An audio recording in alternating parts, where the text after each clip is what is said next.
Then I did a world cruise. Oh, yeah. If you ever go on a world cruise, forget it. When they told me it was 90, I thought they meant the temperature. These were the people. That was the average age.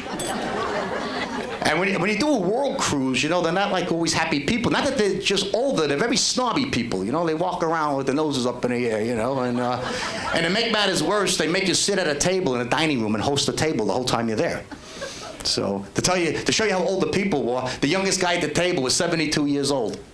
I said, 72? I said, God bless. I asked him, I said, are you here by yourself? He says, no. He said, my parents.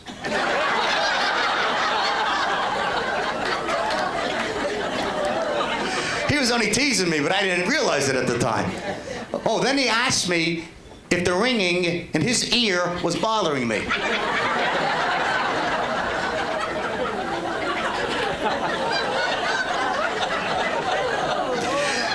Now, this is weird. Here we're on the world cruise. They're paying all this money, and in the dining room, they serve the food in the evening, family style. You know, you pass the bowls around.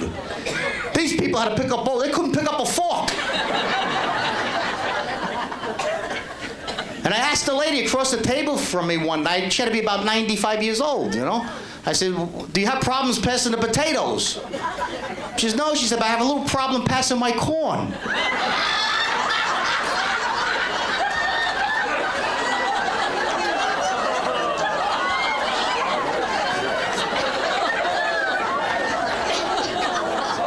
So I said to myself, I have to get fired. See, if I quit, they have a contract, they can sue me. But if they get fired, they can't. So it happened about the second week into the cruise. There was one lady at the table complained about everything. And one night, she started in. The waiter gave her the food. And she started yelling, I'm appalled! I'm appalled! And by the way, appalled in New York means pissed off.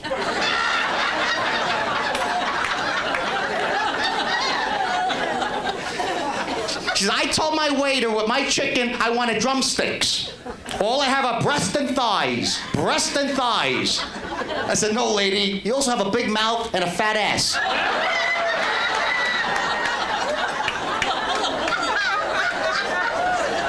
Then I went through the Panama Canal on a cruise ship, which was...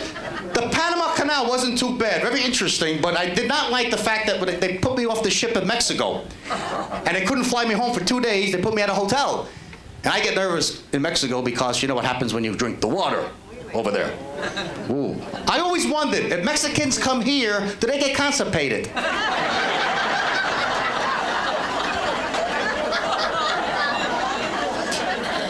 Now, to make matters worse, they flew me back on Mexican Airline. Has anyone here ever flown Mexican Airline? Oh, terrible. We had 200 people on the plane. You know what they gave us for lunch to eat? Tacos and prune juice. You picture 200 people with tacos and prune juice. We made our own turbulence. Now, an hour and a half later, they ran out of toilet paper. You picture 200 people on a plane with tacos and prune juice, no toilet paper. People are running around asking 2 5s for a 10.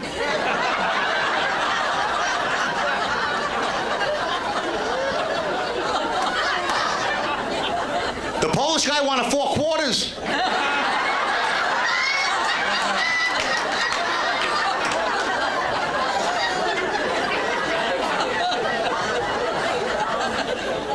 you. And I want to once again tell you it's been a pleasure coming out here being your comedianist.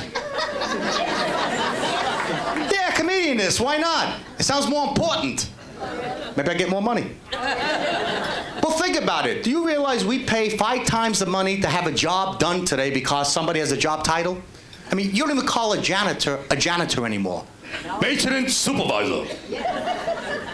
Garbageman. Sanitation engineer. If a guy comes up to you in New York City and he sticks a gun in your ribs, that's not a mugger. That's an involuntary investment counselor.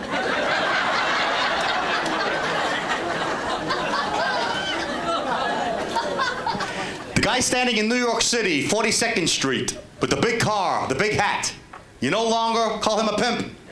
He's now called a short-term rental agent.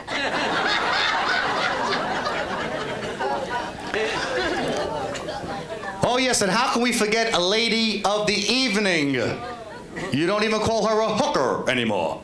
You must call her a HRS. That's a horizontal recreational specialist. So it's been a pleasure being your comedian. Thank you. Thanks a lot.